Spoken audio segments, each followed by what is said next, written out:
ভাষা বুঝেন, যিনি হৃৎপিণ্ডের ভাষা বুঝেন, যিনি ফুসফুসের ভাষা বুঝেন তিনি রেসপিরেটরি মেডিসিন, যিনি অন্ত্রের ভাষা বুঝেন তিনি গ্যাস্ট্রোএন্টারোলজিস্ট। কিন্তু শরীরের ভাষা বোঝার যে শিল্প, যে মেডিসিন, সেটা কিন্তু আসলে রিহ্যাবিলিটেশন মেডিসিন বা ফিজিক্যাল মেডিসিন। তো এবং এই মেডিসিন কিন্তু প্রত্যেকটা জায়গায় দরকার। আমরা যখন একজন চিকিৎসকের কাছে যাই তখন আমাদের তিনটা এক্সপেকটেশন থাকে। প্রথম এক্সপেকটেশন থাকে যে উনি আমার রোগটা নির্ণয় করবেন, উনি আমাকে একটা চিকিৎসা দিবেন এবং আমি ভালো। এটা কিন্তু তিনটা এক্সপেকটেশন।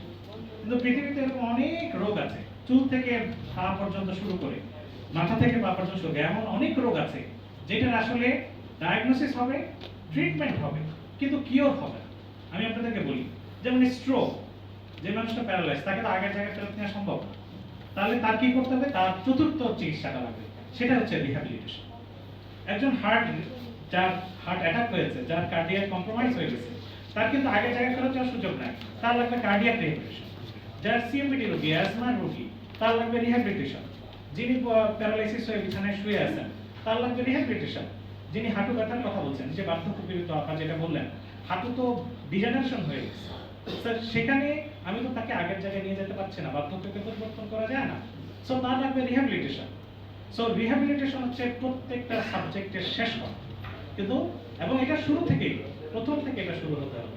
আজকের আমাদের যে প্রতিপাদ্য, সেটি হচ্ছে আমরা চাচ্ছি প্রত্যেকটা স্বাস্থ্যের সাথে শুধু ট্রিটমেন্ট, শুধু মেডিকেশন, শুধু ঔষধ, শুধু সার্জারি। আপনি অর্থোপেডিক সার্জারি বলেন, যখন তারা চিকিৎসা নিচ্ছে, একটা মেরুদণ্ডের অপারেশন হচ্ছে, সেই মানুষটাকে রিহ্যাবিলিটেশনের টার্গেট হচ্ছে তাকে তার জায়গাটিতে নিয়ে যাওয়া।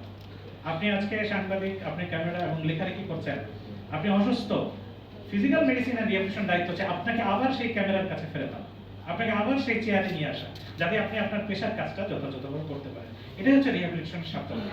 তবে এটা একাভাবে সম্ভব নয়।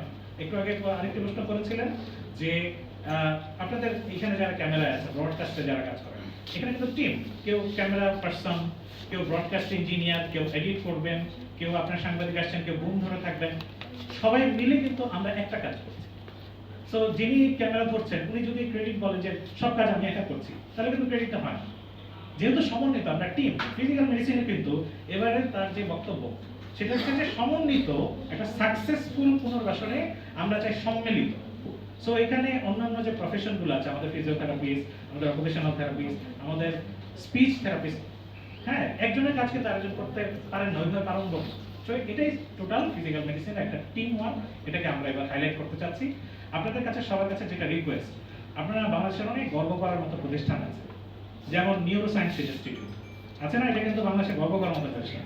তারপরে হৃদরোগ ইনস্টিটিউট, হতে পারে মানুষের প্রেসারে এটার কোয়ালিটি মেনটেন করা হয় না, কিন্তু আমাদের একটা ইনস্টিটিউট আছে, হৃদরোগ ইনস্টিটিউট আছে, ক্যান্সার ইনস্টিটিউট আছে, আমাদের বক্ষব্যাধি ইনস্টিটিউট আছে, এরকম অনেকগুলো ইনস্টিটিউট আছে।